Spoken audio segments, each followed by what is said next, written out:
Our Q&A for this afternoon. Palakpakan naman natin the team of Idol Kids Philippines. Hello everybody! Actually, just to share, binisita ko po sila sa set in one of your tapings. And then you shared nga na parang yung mga kids, parang idol quality talaga yung marami sa kanila. Kuya Gary, tama ako? Yes, absolutely. As in, nahirapan talaga kami because alam namin na pag sumali na yung mga ibang boboto, mahihirapan din sila. Yun na. Kasi talagang iba ang dating ng mga bata ngayon. Pero Ate Reg, ang napansin ko doon sa VTR, parang mixed emotion siya. Merong parang nakakakaba, medyo malungkot, merong kulitan, masaya. Siyempre, gusto namin maging masaya talaga. Kaya may mga kulitan. At saka kasi nakakatuwa yung mga bata, nakikipagkulitan talaga sila. Right. Saka yung mahilig sa afam, may kalarong afam. Chismosa siya. Chismosa. I'm sorry. Let me correct myself. Chismosang bakla siya. Yes. At a very young age. Interesting contestant. Yes. Diba? JK! Yes. Juan Carlos, I'm so sorry. Let me correct myself. Kahit ano go. Kuya JK. Being a contestant noon ng kids show, now judge. Yes. Kamusta ang pakiramdam? Being on the other side. Ang saya maging judgmental, nagagamit ko siya. Oo. Tsaka ano siya, full circle moment kasi dati ako yung umiiyak. Yes! It's my turn. Na? Magpaiyak. Ako bahala sa mga kids. Grabe, baka terror judge naman. Wala ba? I did. Wala, But wala. it was actually really fun. Right. And it was such kind of a surreal moment to be on the other side of the stage na parang, oh my God, that was me before. What is going on? And I'm so grateful. I'm working alongside really great and amazing people, and that makes everything much better. Kasama dyan si Angeline, nasa VTR pa lang, ang kulit-kulit na. Yeah.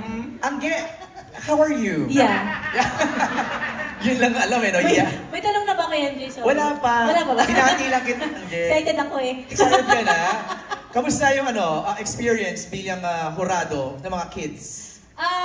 Una, sobra akong na-excite talaga sa lahat ng mga episodes sa taping namin.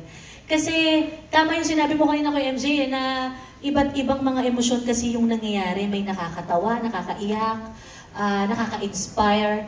At syempre, sobrang happy ako na makasama bilang isa sa mga judges ng Idol Kids Philippines. Alam nyo naman, syempre dati, talagang ang influence ko talaga sa pagkanta ay si Miss Reg. So para makasama ko sila ngayon, it's a dream come true. Wow! Absolutely. Sinunod talaga yung pinilit yung absolutely. Baka di mo masabi, sinabi ko. Thanks, Angge. Okay, Jolens, ikaw naman. Paano yung piniprep yung mga kids? Kasi kayo nag-prep sa kids, di ba? Paano?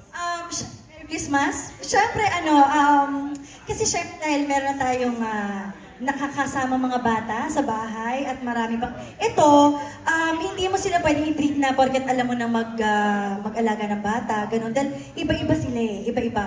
Pero, ang masasabi ko lang, kahit na yung mga bata ngayon, kahit ganun lang sila kaliliit, meron ka rin matututunan. At saka, iba na talaga yung bata ngayon. Hindi mo na sila pwedeng, mag-audition ka rito, ganyan. Talagang sila talaga yung may gusto ng ginagawa nila. Na mas nakaka-excite, kumbaga, panoorin kung ano yung mga maipapakita nila. Kasi sila ni may gusto. Saka meron silang opinion lagi. Yes! Di ba? Parang ikaw na lang yung, okay, sige, bye. Ganun na lang. Okay, before I go to Robbie, napansin ko, singers, kumakanta. Grabe naman. Yes, Robbie? Na-offend naman ako doon. Uy, musician yan! Kailangan mo kaming sampulan. Ha? Kailangan mo kaming sampulan. Yes, alam mo, parating na yung mata ng bagyo. Baka mamaya lalong bumagyo dito eh. Feeling ko sasurpresahin tayo ni Robby kakanta yan. Pero serious ako when you were a kid ba, nakakakanta ka? Do you sing in a church, in school? Yung mga ganon? Kasi parang pag Pilipinong bata ka, di ba Kuya Gary? Then, ako hindi ko pa naririnig ang boses ni Robby kumanta, pero baka hindi nyo lang alam, but he is very good in playing the piano. Ako na-impress ako tuwing naririnig ko si Robin na gumagawa ng sample na hindi niya alam na nandun ako. So he's not performing, he's just doing what he's doing. Galing! And aside from that, magaling din siya na dancer. Ay! Super! Share ko lang Giger boys. Sigat na natin. Grabe, dami kong tagabuhat dito. Ayun naman ko, na, dahil mga attorney. Dahil mga legal counsel sa ano na to, sa judges table. Of course, we're joined by Shania and Emilio. Shania, full circle moment for you. Yes, Diba? yeah, for sure. From Idol din, di ba nag-start ka na singing? Yes, yeah. So I agree na super full circle moment din for me. Kasi from a literal Idol Philippines contestant, yeah. Yes! And actually si Ate Reg din yung judge during that time. Sorry, bakit? Tapos Bakit yung joke TV yun? natin, di ko alam. Why would I joke about that? Sorry. Oh. You learn something new every day. Exactly. And but yes, it's really I mean, look at who I'm with on this stage. It's absolutely insane, and I'm super grateful talaga na I get to be here. I get to host the online show, and especially with Emilio na sobrang he's very very fun to co-host with naman also. So I'm just very very grateful, and thank you naman din to Lord. Pansin ko ha, yung grupo niya mahilig sa Absolutely ha. Sa akin yung Na-inspire, Okay, na-inspire po. okay. I did it first. Okay. Okay, Emilio, ikaw ba nakakanta ka? Yes, magsasample yan. Okay, go. Sasample nga. Gusto pa ba? Relax. Pang-mall show lang po yan. Pang-mall show lang. Pero training pa lang, training. I get a lot of tips from yung Kitty Hopefuls, actually. Sila yung nagtuturo sa akin. Ang dami kong natutunan sa kanila because they're so talented. And I'm just so happy that the whole Philippines will be able to see how good they all are. And congratulations, you're one of the busiest, if not the busiest, di ba, right now from the celebrity edition ng Pinoy Big Brother. Okay, simulan. Are you guys ready for our Q&A? Meron mga questions from our friends from the press. They're excited to know more about your experience in Idol Kids Philippines. We begin with Von Belinario from TV5. Hi, Von. Hi everyone. Hi, Von. Congratulations for the first ever Idol Kids Philippines. Excited na kami. So first question ko po ay para kay Miss Reg and kay Angeline. Ayan. Paano nyo ginamit sa pagiging judge yung pagiging ina nyo sa totoong buhay? Ina mo rin.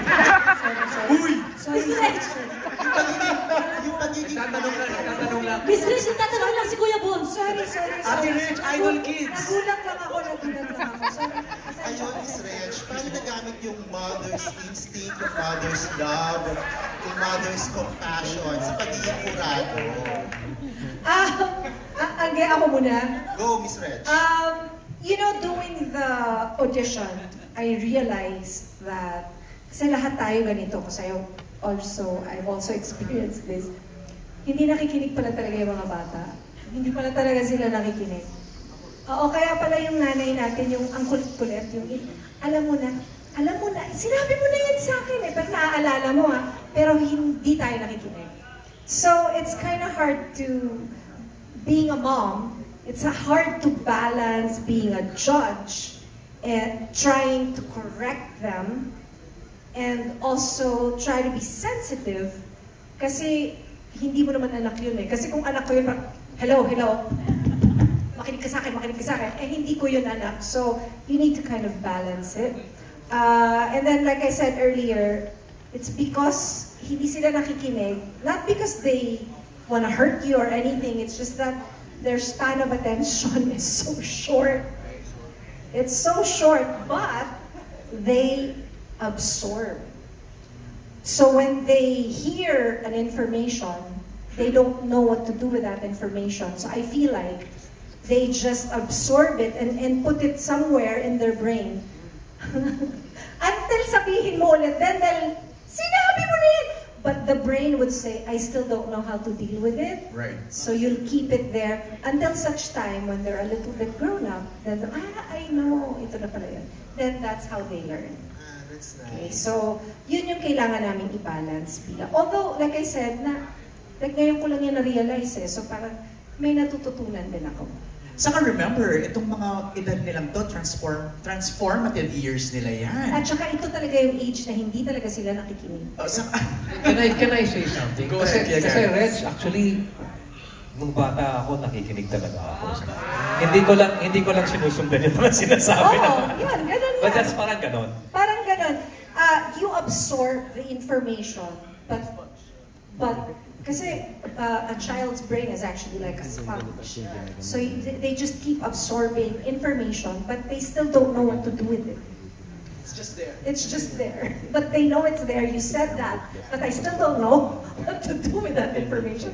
So as far as judging is concerned, we have to, yung correcting namin kailangan dun sa level nila, dun sa language na maiintindihan nila, dun sa emotions na kaya nilang i-digest. So, mahirap. Ang game now, paano ka naging judge? Ay, paano ka naging judge? Bilang nanay rin, in real life, paano ka mag-judge? Ang ganda-ganda ng sinabi ni Miss Reg, na-feel ko yun. Ano nga yung tanong? Paano mo ginagamit yung pagiging mother mo in real life sa pagiging judge dito sa Idol Kids Philippines? Sa pagiging judge sa Idol Kids Philippines, alam niyo sa totoo lang, kahit before po, medyo nadadalawang isip ako na tumanggap ng trabaho na ganito. Kasi dahil nanggaling ako ng mga singing contest, parang hindi ko kayang magsabi ng no sa mga contestants, lalo ngayon ng mga bata. At syempre may dalawang anak na rin po ako. Grabe yung preparation na ginawa ko dito. On my own para sa sarili ko kasi medyo maano yung puso ko pag may umiiyak na bata at matanda. So bilang nanay, nahihirapan ako na mag-no, pero dahil sa mga napagdaanan ko before, ang dami ko ring no na natanggap noon. At lahat ng no na yon, binabalik mo? Sorry. Lahat ng no na yun. No pa din. Joke lang. Ang laking tulong kung nasan man ako ngayon. And sa lahat ng mga nag-no sa akin noon, tandaan niyo yung mga araw na nag-no kayo. Kasi ang laking tulong sa akin noon. Medyo mahirap, pero alam ko may purpose kung bakit po ako napunta rito ngayon. And yung lagi kong iniisip sa lahat ng mga batang nag-audition na nakakaharap namin, isa kami sa mga tutulong para mas maabot nila yung mga pangarap nila. Sundan ko lang yung tanong ni Von kasi ang ganda ng line of questioning na yan eh. Paano kayo yung words pag kayo nagja-judge sa mga kids? JK, paano yung words? I'm sure dapat extra ingat, di ba? Tinitext ko na lang sila. Okay, magulang hindi ko kaya pinakausap. sabihin, text mo na lang, sabi. Feeling ko marami magulang na galit sa akin kasi ako yung no ng no. Ay, talaga? Hindi ba? Hindi. Pero ayun. Sorry na, nakalimutan ko. No, but I feel like the dynamic is really nice. Kasi you have Mama Reg, Ate Angge, who's coming from a more motherly love and approach. Okay. Right? And then you have Tito Gary na talagang may touch of seriousness and like a father. Strictness, yeah, like a father. And ako nang parang, kaya yung na-ipwesto ko sa sarili ko na parang mas kuya approach. So the way I talk to them na parang, yung mo, ako nga, yan, gagawin mo. Kakanta po, ganyan. Ano ngayon? May mga konting ganung ano. So, tapos may mga papasok, ano pangarap mo sa buhay? Gusto ko po mag-acting. Maling show sa dalihan mo ha. Bini-break mo yung ice para mawala yung nervyos. Yeah, exactly. So parang ano rin sila, parang binabato lang ng biro na parang sila naman, most of them come in na talagang nanginginig, na gano'n. Siguro kasi malamig na talaga. Kasi malamig din yung studio. Sana rin yan. Pero ayun, mas more kuya approach yung ginawa ko with the kids. Okay. Yeah. Kuya Gary, the choice of words. Well, ang advantage kasi bilang hindi lang isang tatay pero bilang isang papi, okay? Because I'm a lolo now.